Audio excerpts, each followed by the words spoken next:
I think every parent wants their child to live no matter what, but at what cost? I think being a nurse, I have seen, and I have helped both my parents die a very comfortable death, where I wanted that there was no more treatment that was provided, but they did want to have, they wanted music to be played. They wanted a comfortable, relaxing environment. They wanted their loved ones by their bed and providing them the input that they wanted to hear. So both my parents died very peacefully. And I have to tell you, that brings tremendous solace to me.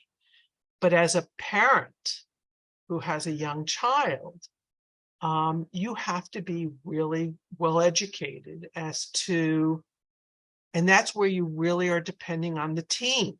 And it's not just one person, it's a whole team that needs to talk to you and sit with you and spell out what it means from a physical therapy standpoint, from an occupational therapy standpoint, from medication standpoint, from psychosocial standpoint. These are all the different areas that have to be highlighted.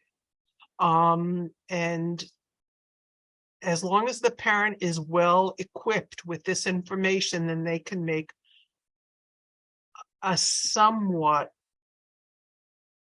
positive decision. But it's tough. It's the hardest, as I keep saying it, it's the hardest decision you'll make, and knowing when to stop treatment. And I think you have to look at the child, how they're responding to the treatment.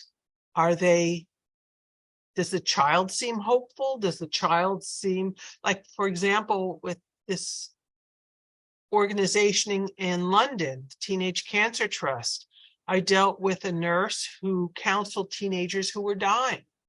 And they had a BBC interview with this nurse, with these teenagers who relapsed 5 times. And finally, the teenager says, I don't want to go through treatment again. I've had enough. I don't want to end my life like this. And I think that is the true art, is for someone to be able to listen to what they're saying and to honor it.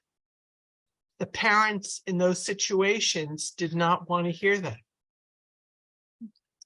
They wanted to hear that there was every chance possible and we should keep plugging along.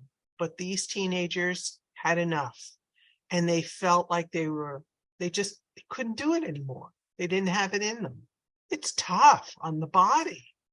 I mean, when my son relapsed, he couldn't walk at that point. He was still very, very, very weak from the chemotherapy. So those are all the instances that have to be brought up to the parents. It's just knowing that it's a process. It doesn't happen overnight. It takes days, if not weeks or months, to come to terms with this. This is not something that you have to make a decision right away.